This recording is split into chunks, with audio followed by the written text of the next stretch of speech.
And all of your mammals, not the birds, but all of the mammals are started this way. We start with the face. And in order to make the face, you just need to start with a cone. I am really just starting with a 1/4 pound of clay to make this face. And you'll be surprised at how fast you start to see an animal. I did this workshop recently with a group of people, I would say beginner to intermediate level, with one of them being a rank beginner, meaning she had never even touched clay. I demonstrated making, I think, a goat, and they made everything from dogs to horses to, we had a cow, we had a llama, we had a giraffe, a couple of dogs, using the same technique. So it's able to be diversified rather easily. So you stick your finger in, and if you've ever made a pinch pot, that is basically what we're starting here.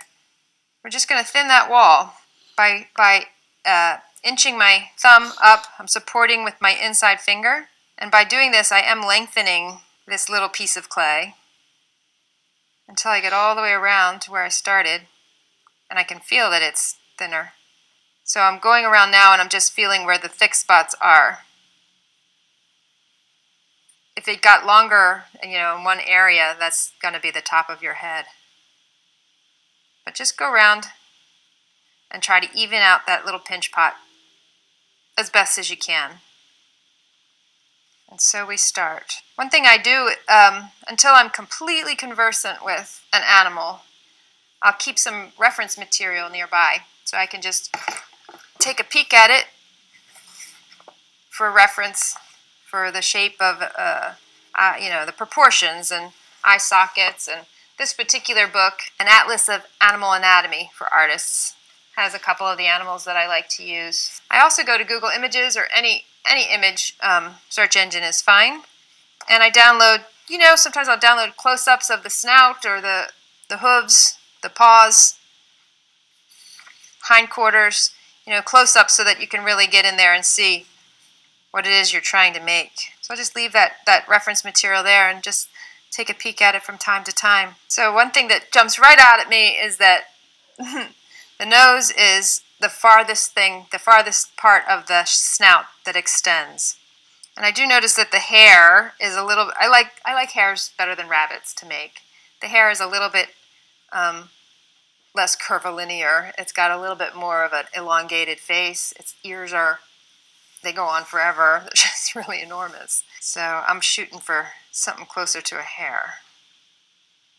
And like I've said before, I don't try to render something anatomically correct. I just try to get close so that you won't mistake what it is. You won't look at my rabbit and think it's supposed to be a goat. And believe me, when you put, even if you get close, once you put those ears on, it's pretty unmistakable. So what I'm doing is I'm just articulating, just getting myself started with where the nose is going to be, the actual nostrils. And I know that that's what sticks out the farthest, so the upper part of the mouth comes in from there. And certainly the lower part of the mouth comes in even further. And its forehead it just sort of goes from snout to ears. There's not a whole lot of shaping. The eye sockets you also put in at this stage. I'm just drawing 2 lines from the edge of the nose up and back. And I'm pinching, just supporting with my inside finger. I'm using my thumb to pinch out, to push in really, eye sockets.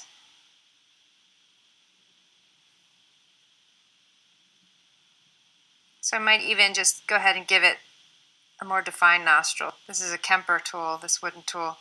And if it comes new, if it's kind of sharp at the tip, just drag it on, just make circles on cement with it and it'll dull it down for you so that it doesn't leave a sharp cut mark. This is just a cheap $3 paintbrush from Michael's, like any kind of AC Moore store, hobby shop. The thing I like about it not only is the brush on the end, but this tapered other end. It makes a really good sculpting tool. And so I'm going to articulate where the mouth is as well. I'm going to bisect its two front halves of its mouth, because I actually want to make this guy. This is going to tell that story I told you about the myth. So this hare is going to be standing, talking to the gods, with a bundle of wood in his arm, under his arm. So he's kind of going to be like, actually, well, what happened was. So I can't really get my hand in there to push out those parts, but that's okay. We're going to add those. We can just add them with a little tiny piece of clay. So you do what you can in terms of hollowing. The consistency is the rest of the pot. Because sometimes if you open this mouth, you can see that the coil leaves a hole there. Just add a piece of clay.